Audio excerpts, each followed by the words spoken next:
we are going to open a door that is often kept tightly shut. We are going to walk into a room where many of us hold a great deal of shame, confusion, and silence. We are going to talk about sexual desire. Now, before you tense up, I want you to know that this is a safe space. We are not here to judge. We are here to understand. Have you ever wondered if everything you have been told about sexual desire is actually true? Think about the scripts we are handed from the time we are teenagers. Maybe you have heard things like, men are always in the mood, like a light switch that is always flicked on. Or perhaps you have heard, women are complicated.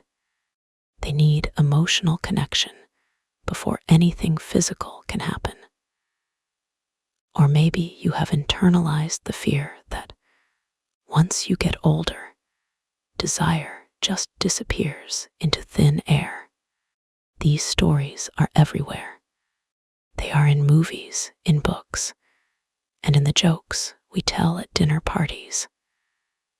But then you look at your own life, and things do not quite add up.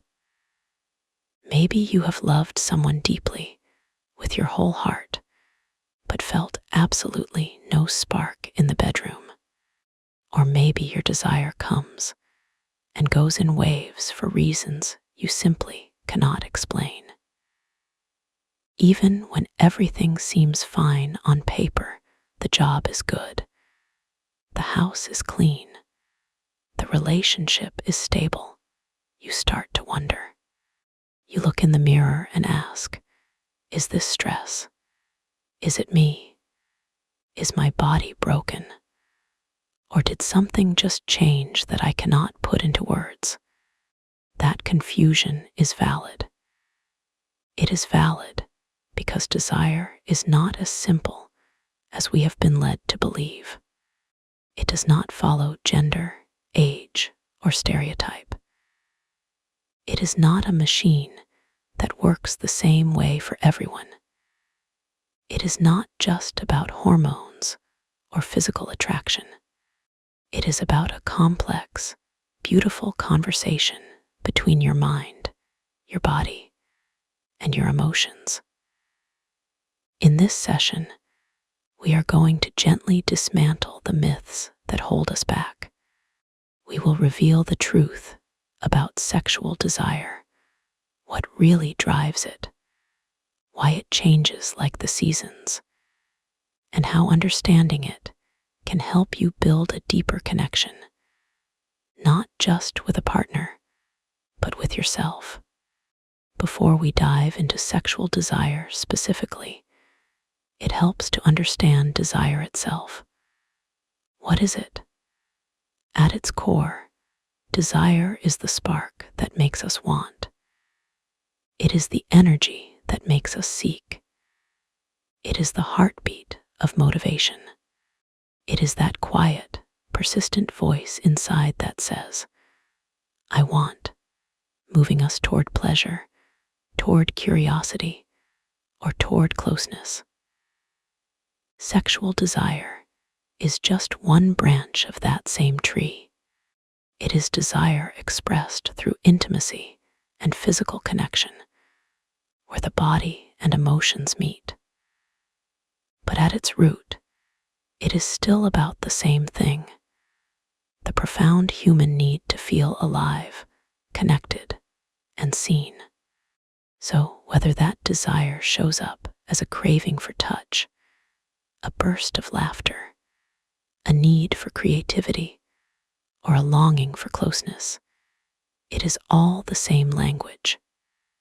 Your body is saying, I want to feel alive again. When we talk about sexual desire, we are really talking about one of the many ways we reach for connection. Let us look at the first myth, which is one of the most pervasive and, frankly, one of the most incorrect. Myth number 1. old people do not have sex. Society loves to act like intimacy is the exclusive playground of the young. We see it in commercials and movies. Passion is reserved for the 20-somethings with perfect skin. But science and reality say otherwise. A fascinating study in the archives of sexual behavior found that many adults in their 60s, 70s, and even 80s continue to enjoy deeply fulfilling sexual lives. Why is this? It is not because their hormones are the same as they were 40 years ago. It is because their definition of intimacy has deepened. Desire, as we age, often becomes less about performance and validation, and more about connection, laughter, and being comfortable in your own skin. When you are young, there is so much anxiety. Do I look okay? Am I doing this right? But as you mature, you settle into yourself. In fact, some older adults report more satisfaction than when they were younger because they finally know what they want. And more importantly, they feel free to ask for it. The shame has evaporated. So, the next time someone jokes that old people do not have intimacy, just smile to yourself. They might be having a much better time than you think. Desire does not end with age. It just gets wiser. It gets richer. And maybe that is something we can all look forward to rather than fear. Now, let us tackle myth number 2. Desire is always about physical attraction. We are taught that desire is a lightning bolt. You see someone, you are attracted to them, and boom, you want them. But for many people, especially women, but many men too, this is not how it works. Desire is often less about what you see and more about how safe and emotionally connected you feel. Psychologists call this responsive desire. Spontaneous desire is what we see in movies. Two people look at each other across a room and tear their clothes off. Responsive desire is different. It does not appear instantly out of a vacuum. It responds to context. It responds to connection. It responds to comfort. Imagine you have had a long, stressful day. You are exhausted. You walk in the door, and your partner is there. You might love them dearly, but your body is in survival mode, not intimacy mode. You are not feeling spontaneous desire. But if you sit down, share a meal, laugh a little, and receive a gentle foot rub, your body begins to relax. The context shifts from stress to safety. And suddenly, in response to that closeness, desire begins to wake up. That is responsive desire. That is why you can deeply love someone and still not feel in the mood sometimes. It is not rejection. It is biology and emotion working together. You are not broken. You just need a runway to take off. This leads us perfectly into myth number 3. Sexual desire should be constant. We live in a world of instant gratification. We expect our bodies to be like smartphones, always on, always ready to go. And if you have ever wondered why your desire comes in waves, here is the truth. It is actually a good thing. Think of desire like the tide in the ocean. Sometimes it is high, full of energy, crashing against the shore. Other times, it is low, gentle, and far out at sea. It is natural for the tide to go out. It does not mean the ocean has dried up. Stress, sleep-deprived nights, hormonal shifts, and emotional energy all shape how this tide moves. A study conducted in the year 2016 by Dodge and colleagues found that psychological and relationship factors predict satisfaction far more than biological ones. This means that if you are worried about money, or if you are grieving, or if you are just burned out from parenting, your desire will naturally retreat to conserve energy. This is your body protecting you. So if your desire feels different than it used to, it is not broken. It is just adjusting to your life's current rhythm. The tide will come back in, but you cannot force the moon to move faster. You have to ride the wave. Myth number 4 is a tricky one. Lust and love are the same. We often conflate these two. We think that if we love someone, we should feel a burning, fiery lust for them at all times. But here is the paradox. Desire thrives on mystery, on the unknown, on novelty. Love, on the other hand, grows in safety, in knowing, and in trust. Desire wants what it does not have. Love wants to be close to what it has. That is why in long-term relationships, passion might fade even when the love is incredibly strong. You have become so close, so safe, that the mystery has evaporated. You know exactly how they brush their teeth and what they look like when they sleep. That is beautiful for love, but it can be dampening for desire.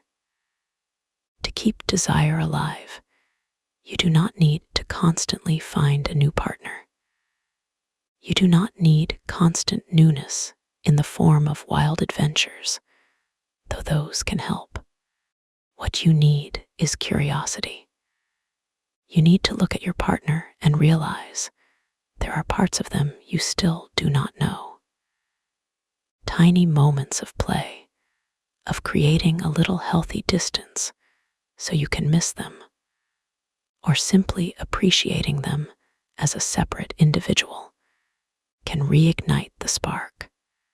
You have to bridge the gap between safety and mystery.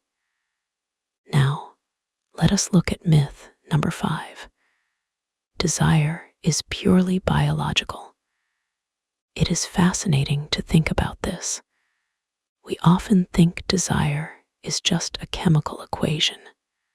If I have enough testosterone or estrogen, I will want sex.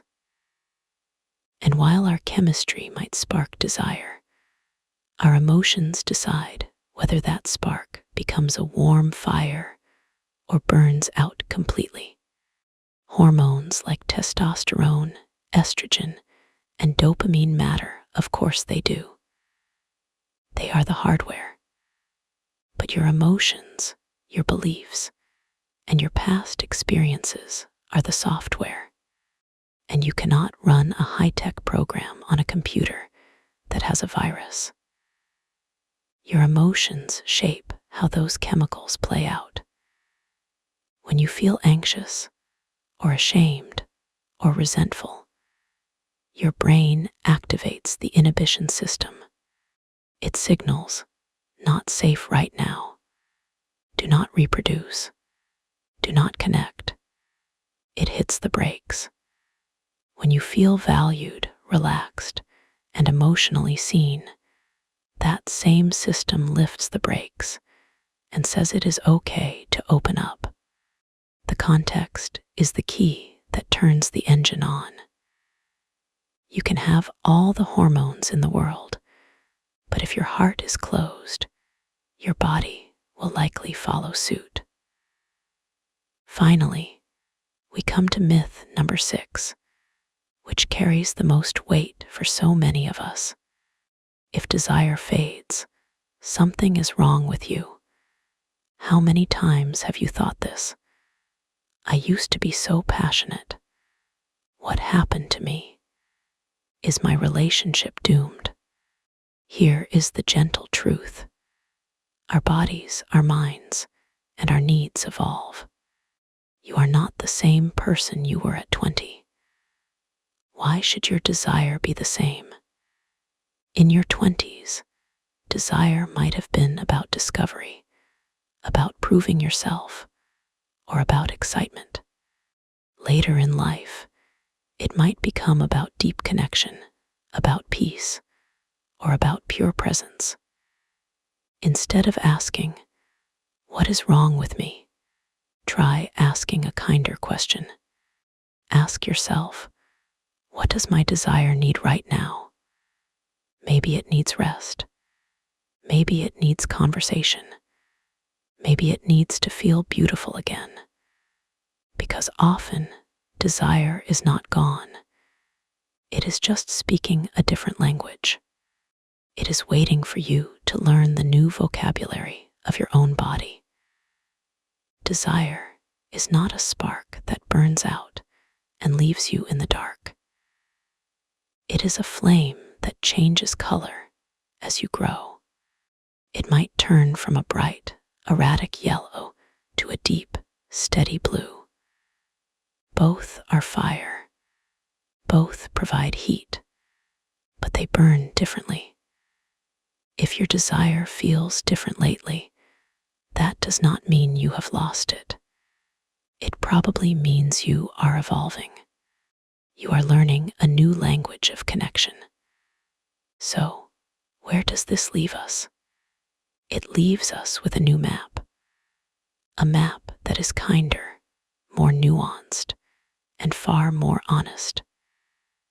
We have learned that desire is not defined by the year on your birth certificate. We know now that it does not disappear when we get older. It often gets better because we stop performing and start feeling. We have learned that desire is not always a lightning bolt of physical attraction. It is often a slow-burning fire that needs the kindling of safety, laughter, and emotional connection to really get going. We know that responsive desire is just as valid and just as powerful as spontaneous desire. We have learned that desire is not constant. It ebbs and flows like the ocean tides, responding to the stress of our jobs, the needs of our families, and the rhythms of our bodies. And just like the ocean, a low tide is not an ending. It is just a phase. We have learned that love and lust are different forces that need to be balanced. We need safety to feel loved, but we need a little bit of mystery and curiosity to feel desire. We have to be brave enough to look at our partners with fresh eyes. We have learned that biology is only half the story. Our hormones provide the potential, but our emotions provide the permission. Feeling safe and seen is the ultimate aphrodisiac. And finally, we have learned that fading desire is not a diagnosis of brokenness. It is an invitation to listen. It is a signal that you are changing, and your way of connecting needs to change with you. So there you have it, the truth about sexual desire. It is a mirror of your humanity. It is fluid, responsive, and deeply emotional. It is a reflection of how safe, seen, and alive you feel inside. Whether your desire is fiery and wild, or quiet and tender, or playful and silly, or even uncertain and shy, it is all valid. Real intimacy begins with understanding. I want you to take a moment this week to check in with yourself, not with judgment, but with curiosity. Ask yourself, how do I define desire right now? What makes me feel alive? You might be surprised by the answer. Maybe you realize you need more rest before you can feel intimate. That is okay. Maybe you realize you need more adventure. That is okay too. Maybe you realize you just need to be held without any expectations. That is a beautiful form of desire too. Let us stop trying to fit ourselves into boxes that were never made for us. Let us stop comparing our behind-the-scenes reality with everyone else's highlight reel. Your journey is yours alone, and it is a journey worth taking. Thank you so much for being here with me today. If this video helped you see desire in a new light, please share it with someone who might need that same gentle reminder. We are all walking this path together, and sometimes one shared truth can change everything. And please tell us in the comments below, what did this video make you realize about your own relationship with desire? Did a specific myth resonate with you? Your stories help us all feel a little less alone. Don't forget to subscribe to Happy Aura for more insight into the psychology of connection, love, and the beautiful, messy art of being human. I am Jenny, sending you love, light, and a wish for deep, authentic connection. Until next time, be good to yourselves.